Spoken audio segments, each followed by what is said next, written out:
Padmavati learning hub అనే ఛానల్కు మీ అందరికీ స్వాగతం. ఈరోజు వీడియోలో నేను ఒక వెర్బ్ను ఉపయోగించి చాలా సింపుల్ వాక్యాలు ఎలా మాట్లాడొచ్చు నేను మీకు వివరిస్తాను. ఈ ఛానల్ను మీరు కొత్తగా చూస్తున్నట్లయితే దయచేసి సబ్స్క్రైబ్ చేయండి, షేర్ చేయండి, కామెంట్ చేయండి మరియు లైక్ చేయండి. ఇక వీడియోలోకి వెళ్దాము. ఒక వెర్బ్ను తీసుకోండి. ఇక్కడ నేను గో అనేటటువంటి వెర్బ్ను తీసుకున్నాను. గో అంటే వెళ్ళుట అని అర్థము. అయితే గో అనేది V1. V1 అంటే ఏంటంటే వెర్బ్ యొక్క మొదటి రూపము, వెర్బ్ ఫస్ట్ ఫామ్. అయితే మనం ఎదుటి వాళ్ళతో మాట్లాడేటప్పుడు మనం యు అనేటటువంటి ప్రొనౌన్ను మనం ఉపయోగిస్తాము. అంటే యు అంటే అర్థం ఏంటంటే మనం ఏకవచనంలో తీసుకుంటే నీవు అనే అర్థం వస్తుంది. అదే రకంగా బహువచనంలో తీసుకున్నట్లయితే మీరు అని అర్థం వస్తుంది. గౌరవంగా కూడా ఏకవచనంలో కూడా గౌరవంగా మాట్లాడినప్పుడు కూడా మీరు వస్తుంది. కాబట్టి ఈ ఏకవచనంలో నీవు అని ఉపయోగించిన, ఏకవచనంలో గౌరవంగా ఉపయోగించిన, బహువచనంలో ఉపయోగించిన మనం ఇంగ్లీష్లో యు అనేటటువంటి సబ్జెక్టును మనం ఉపయోగిస్తాము. అయితే మనం ఎదుటి వాళ్ళతో మాట్లాడేటప్పుడు ఈ యు అనేది మనం ప్రత్యేకంగా ఉపయోగించాము. మీరు గో అని అన్నారనుకోండి, వెళ్ళు అంటాము. అంటే ఇండైరెక్ట్గా అర్థమైంది నీవు వెళ్ళు అని అర్థము. ఎక్కువ మంది ఉన్నారనుకోండి, వెళ్ళండి అంటాము. అంటే మీరు వెళ్ళండి అని అర్థము. అందువల్ల ఇక్కడ నేను తెలియజేసిన వాక్యాలన్నీ కూడా మనం ఎదుటి వాళ్ళతో మాట్లాడుతున్నప్పుడు మాట్లాడేవి. ఇక్కడ బై డిఫాల్ట్ సబ్జెక్ట్ ఏదైతే ఉంటుందో అది యు అని ఉంటుంది అని అర్థం చేసుకోండి. ఇక్కడ ఈ గో అనేటటువంటి మనం వెర్బ్ను ఉపయోగించి సింపుల్ సెంటెన్సెస్ ఎలా మాట్లాడాలో మనం నేర్చుకుందాం. గో అంటే వెళ్ళు, వెళ్ళండి. నేను ఇంతకుముందు చెప్పినట్టుగా మనం ఎదుటి వాళ్ళతో మాట్లాడేటప్పుడు ఏకవచనంలో ఉంటే నీవు వెళ్ళు అని అర్థము. ఒకవేళ గౌరవంగా ఏకవచనం ఉన్నప్పటికీ కొంచెం పెద్దవాళ్ళతో మాట్లాడేటప్పుడు మీరు వెళ్ళండి అని అర్థము. లేదా చాలామంది ఉన్నారనుకోండి, అప్పుడు కూడా మీరు వెళ్ళండి అనే ఉపయోగిస్తాము. అందువల్ల ఈ సెంటెన్సెస్లో బై డిఫాల్ట్గా యు ఉంటుంది, కానీ ఎదుటి వాళ్ళతో మాట్లాడుతున్నప్పుడు ఈ యు అనే సబ్జెక్టును మనం ఉపయోగించాల్సిన అవసరం లేదు. అలాగే గో హోమ్ అని మీరు ఎదుటి వాళ్ళతో అంటే ఇంటికి వెళ్ళు లేదా ఇంటికి వెళ్ళండి అనేటటువంటి అర్థంలో మనం ఉపయోగిస్తాము. గో నౌ ఇప్పుడు వెళ్ళు. సో మీరు ఇక్కడ ఇంగ్లీష్కును మీరు ఇక్కడ తెలుగుకు డిఫరెన్స్ గమనించినట్లయితే మనకు తెలుగులో ఎప్పుడూ కూడా వెర్బ్ కానీ క్రియ కానీ మనకు చివరిలో వస్తుంది. అంటే ఎప్పుడు ఒక సింపుల్ సెంటెన్స్ ఫార్మేషన్ తీసుకుంటే సబ్జెక్టు, వెర్బు, ఆబ్జెక్టు అనేది మనకు ఇంగ్లీష్ ఫామ్ అయితే తెలుగులో సబ్జెక్టు, ఆబ్జెక్టు, వెర్బు ఇలా ఉంటుంది. సో ఇది చాలా చాలా ఇంపార్టెంట్. అంటే మనకు ఇంగ్లీష్లో ఉండేటటువంటి వాక్య నిర్మాణము, తెలుగులో ఉన్న వాక్య నిర్మాణం చూసినట్లయితే మనకు తెలుగులో ఎప్పుడూ కూడా ఈ క్రియ కానీ పని కానీ మనకు చివర్లో వస్తుంది. గో అవుట్ అంటే బయటకు వెళ్ళు. గో దేర్ అక్కడకు వెళ్ళు. గో అలోన్ ఒంటరిగా వెళ్ళు. గో ఎనీవేర్ ఎక్కడికైనా వెళ్ళు. గో అబ్రాడ్ విదేశాలకు వెళ్ళు. గో ఓవర్సీస్ ఇది కూడా ఇంతకు ముందులాగా సేమ్ మీనింగ్ ఉంటుంది. విదేశాలకు వెళ్ళు. గో అబ్రాడ్ అన్న అనొచ్చు, గో ఓవర్సీస్ అని కూడా మనం అనొచ్చు.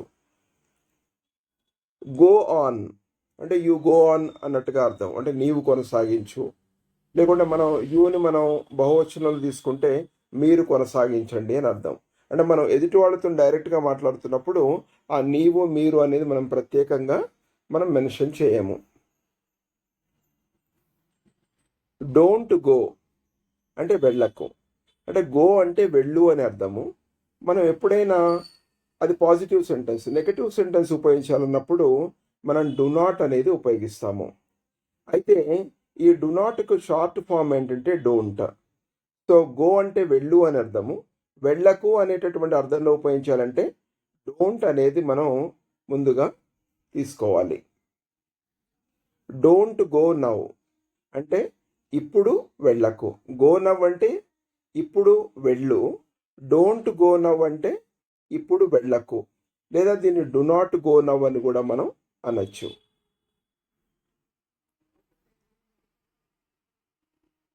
డోంట్ గో దేర్ అంటే అక్కడకు వెళ్ళకు.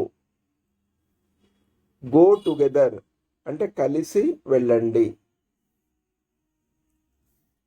గో టు ఆఫీస్ అంటే ఆఫీసుకు వెళ్ళు.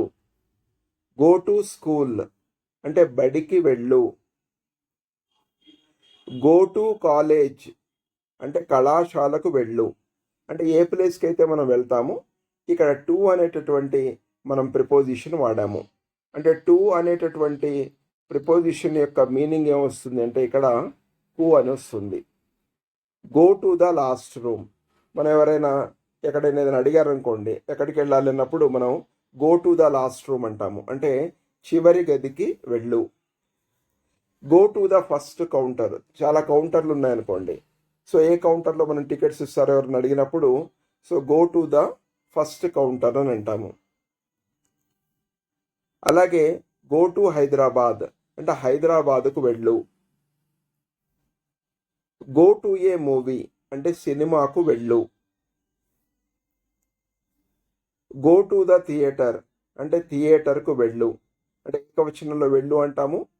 గౌరవంగా కానీ బహువచనంలో ఉపయోగించినప్పుడు వెళ్ళండి అని ఉపయోగిస్తాము. గో టు బెడ్, ఎవరైనా పడుకోండి అని చెప్పాలనుకోండి, సో గో టు బెడ్ అంటే పడుకో అని అర్థం. అలాగే చాలామంది ఉన్నట్లయితే పడుకోండి అని అర్థము. గో టు వర్క్ అంటే పనికి వెళ్ళు లేదా పనికి వెళ్ళండి. గో బై టాక్సీ అంటే మనం ఏదైనా వెహికల్ ఉపయోగిస్తున్నాం అనుకోండి, వాహనం ఉపయోగించినప్పుడు ఇక్కడ బై అనేటటువంటి ప్రిపోజిషన్ మనం ఉపయోగిస్తాము. గో బై టాక్సీ అంటే టాక్సీలో వెళ్ళండి. గో బై బస్ అంటే బస్సులో వెళ్ళండి. బస్సులో వెళ్ళు అనొచ్చు మనం ఏకవచనంలో ఇన్ఫార్మల్గా, లేదా గౌరవంగా అయితే వెళ్ళండి అనొచ్చు. అదే రకంగా బహువచనంలో కూడా వెళ్ళండి అని మనం అనొచ్చు. గో బై బైసికల్ అంటే సైకిల్ మీద వెళ్ళు అనేటటువంటి అర్థం వస్తుంది. సో ఈ వెహికల్స్ ఉపయోగించినప్పుడు ఎప్పుడు కూడా ఇక్కడ మనం బై అనేటటువంటి ప్రిపోజిషన్ని మనం ఉపయోగిస్తాము. గో బై కార్ అంటే కారులో వెళ్ళు. గో ఆన్ ఫుట్, సో ఇక్కడ ఆన్ అనేటటువంటి ప్రిపోజిషను మనం ఎప్పుడైనా కాలినడకన వెళ్తున్నప్పుడు మనం బై కాకుండా ఆన్ అని ఉపయోగిస్తాము. సో ఇది మనం గమనించాలి. గో ఆన్ ఫుట్ అంటే కాలినడకన వెళ్ళు. గో విత్, సో విత్ అనేటటువంటి ప్రిపోజిషను మనం విత్ అంటే ఏంటంటే తో అనేటటువంటి మీనింగ్ ఇస్తుంది. విత్ అంటే తో. Go with Ravi or go with Ramu, ఇలా మనం అక్కడ పేర్లను ఉపయోగించి కూడా మనం చేయొచ్చు. అంటే రవితో వెళ్ళు. గో విత్ యువర్ ఫ్యామిలీ, మీ కుటుంబంతో వెళ్ళండి, లేకుంటే మీ కుటుంబంతో వెళ్ళు, అలాంటి మీనింగ్లో వస్తుంది. గో విత్ హిమ్, అతనితో వెళ్ళు. సో ఇక్కడ మనం ఇంగ్లీష్లో మనం సబ్జెక్టు వెర్బు ఆబ్జెక్టు ఉపయోగించినప్పుడు ఇక్కడ మనం ఈ ప్లేస్లో ఉపయోగించేటటువంటి ప్రొనౌన్స్ మనం గమనించినట్లయితే ఇక్కడ హిమ్ కానీ, హర్ కానీ, మీ కానీ, అజ్ కానీ, దెమ్ కానీ అలాంటి ప్రొనౌన్స్ మనం ఉపయోగిస్తాము. సో ఈ తేడాను మనం గమనించాలి. ఇక్కడ కూడా గో విత్ హర్ అంటే ఆమెతో వెళ్ళు. గో విత్ దెమ్ వాళ్లతో వెళ్ళు. గో విత్ ఇట్ దానితో వెళ్ళు. గో ఆన్ ఏ వెకేషన్ అంటే సెలవులో వెళ్ళు. గో ఆన్ ఏ డైట్ అంటే డైట్లో ఉండండి అంటే అర్థమైంది ఆహార నియంత్రణను పాటించు, లేకుంటే ఆహార నియంత్రణను పాటించండి. గో ఆన్ ఏ ట్రిప్ అంటే యాత్రకు వెళ్ళు. గో ఫర్ ఏ వాక్ అంటే నడకకు వెళ్ళు. సో ఇక్కడ ఫర్ అనేటటువంటి ప్రిపోజిషన్ ఉపయోగించాము. అంటే ఫర్ అంటే కొరకు అనేటటువంటి మీనింగ్ మనకు వస్తుంది. అలాగే గో స్ట్రైట్ అంటే తిన్నగా వెళ్ళు, అంటే స్ట్రైట్గా వెళ్ళు అని చెప్పడానికి, మనం ఎలా వెళ్ళాలో చెప్పడానికి మనం ఇది ఉపయోగిస్తాము. అదే రకంగా గో ఫర్దర్ అంటే ముందుకు వెళ్ళండి అనేటటువంటి అర్థం వస్తుంది. సో ఇలా మనం ఇంగ్లీష్లో ఎదుటి వాళ్ళతో మాట్లాడుతున్నప్పుడు సింపుల్గా మనం ఒక వెర్బ్ తీసుకొని దాంతోపాటుగా ప్రిపోజిషన్స్ ఇంకా సింపుల్ వర్డ్స్ని ఉపయోగించి మనం అనుకున్నటువంటి భావాన్ని మనం వ్యక్తీకరించవచ్చు. అంటే ఇలా మనం ఇంగ్లీష్ మాట్లాడుతున్నప్పుడు ఫస్ట్ ఏం చేయాలంటే సింపుల్ సెంటెన్సెస్ని ఉపయోగించడం అనేది నేర్చుకోవాలి. అంటే కాంపౌండ్ సెంటెన్సెస్, కాంప్లెక్స్ సెంటెన్సెస్ తర్వాత వాటంతట అవే వస్తాయి. కానీ ముందు సింపుల్ సెంటెన్సెస్ ఎలా ఫ్రేమ్ చేయొచ్చు. ముఖ్యంగా మనం ఎక్కువగా ఎదుటి వాళ్ళతో మాట్లాడుతూ ఉంటాము. ఎదుటి వాళ్ళతో మాట్లాడుతున్నప్పుడు వాళ్ళకి ఏదైనా మనం వర్క్ గురించి చెప్తూ ఉన్నప్పుడు ఆ వర్క్ను ఎలా మనం ఇంగ్లీష్లో చెప్పాలి అనుకున్నప్పుడు ఈ రకంగా ఒక వెర్బ్ని తీసుకొని సమ్ సింపుల్ సెంటెన్సెస్ను ఫ్రేమ్ చేసి ఎలా ఉపయోగించాలో మనం నేర్చుకోవాలి.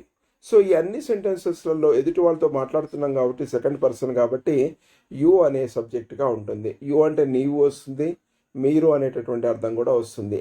అలాగే ఈ సెంటెన్సెస్ అన్నిటికీ కూడా మనం గౌరవంగా ఇంకా చెప్పాలి అంటే మనం ప్లీజ్ అని కూడా మనం ముందు ఉపయోగించవచ్చు. కాబట్టి ఈ వీడియో మీకు బాగా నచ్చినట్లయితే దయచేసి సబ్స్క్రైబ్ చేయండి, షేర్ చేయండి, మరియు కామెంట్ చేయండి, లైక్ చేయండి.